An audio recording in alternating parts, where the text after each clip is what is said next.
Testing, testing.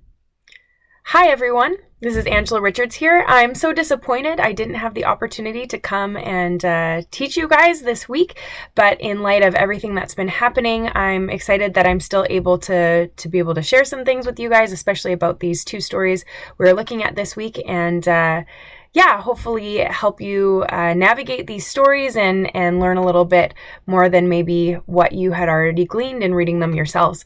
So let's get started and go from here. All right, so first things first, I wanted to just give a little bit about myself. For those of you who maybe weren't there a couple weeks ago when there was a group of us teachers from Pacific Academy that came and visited, and even if you forgot, my name is Angela Richards, and I am a math and sometimes English teacher at Pacific Academy, as well as the vice principal of the high school there. My educational background is that I did my undergraduate degree at Trinity Western University, and I got a major in English and a minor in mathematics, and then went on to complete my Bachelor's of Education at Trinity Western, and I've been teaching at Pacific Academy after doing a short stint in the Abbotsford School District for the last 6 years now.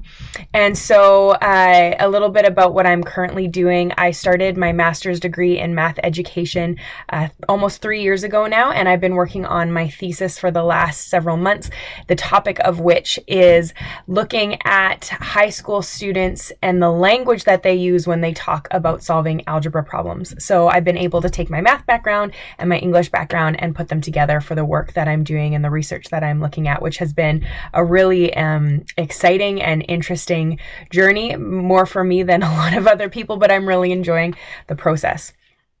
So this introduction, I want to look at our two authors and a little bit about them, and then I'm going to do a second introduction that looks at some of the topics we're going to be focusing on for these two stories. So first is Flannery O'Connor. What I was going to have you guys do is have a quick discussion with the people you were sitting with to just remember what you could about her from last class because you'd studied one of her stories previously. Now, unless you're sitting with someone right now and practicing social distancing, you probably can't do that. So maybe just take a moment to remember anything you can about Flannery O'Connor. If you want to pause here, you can. Some of the things that I thought were really important about her in light of the stories that we're reading this week was this bit of information. So she's a mid-20th century American writer, and she writes in a Southern Gothic style that's important to understanding some of the themes she explores, which include her Roman Catholic upbringing or reflect her Roman Catholic upbringing. And she explores issues of morality and ethics quite frequently in her writing. And I thought this was interesting, especially in light of the second story we're looking at this week, that her influences, especially early on in her life, included Nathaniel Hawthorne, who wrote the other story we're looking at, Edgar Allan Poe, and Henry James. And so these were writers that were influencing some of her early work, especially. The second author that we have is Nathaniel Hawthorne, and there are some crossover between him and Flannery O'Connor, but there's also some very distinct differences. So information about him: he is a mid-19th century American writer, and so he was writing 50 to 100 years before Flannery O'Connor, which maybe helps understand some of the style of his writing that is quite different from Flannery O'Connor and maybe some of the other writing that you've read this semester. He wrote in the dark romantic style. So Flannery O'Connor, Southern Gothic, Nathaniel Hawthorne, dark romantic. And as we remember, he influenced some of her writing as well. And so there are some similarities that we're going to be able to look at. The topics he addressed included history, morality, and religion. So there's that morality piece that blends with Flannery O'Connor, and he also was looking at religion.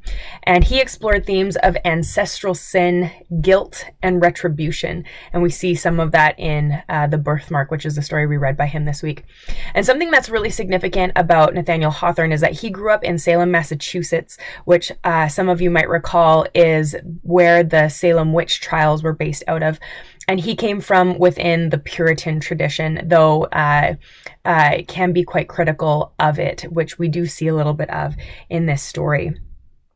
Some of the things that I read about Nathaniel Hawthorne, so his themes often center on inherent evil and sin of humanity, and his works often have moral messages with deep psychological complexity, which isn't something that was necessarily expected with a writer in the time period that he was writing. And he has these cautionary tales that suggest that guilt, sin, and evil are the most inherent natural qualities of humanity. So really uplifting, you know. And there is some parallel there with Flannery O'Connor. With Nathaniel Hawthorne, he was looking at this Puritan tradition. Flannery O'Connor, she was looking at often fundamentalist Protestant tradition and looking at these characters from that tradition who undergo transformations. And from her, she often felt that those transformations from a Protestant character would lead them closer to a Catholic mind, which was her background, her religious history.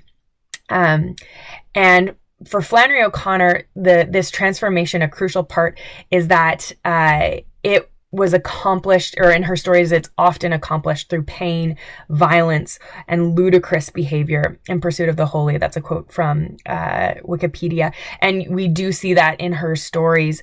There's this pain that is often leading to transformation of some kind. And we do see something of that in the story that we read this week. So that's a little bit about the authors, a little bit about me. In the next video, we're going to look at the topic of the grotesque and how we can have an understanding of that topic that helps us shed some light on the two stories that we read. So I'll be back with that.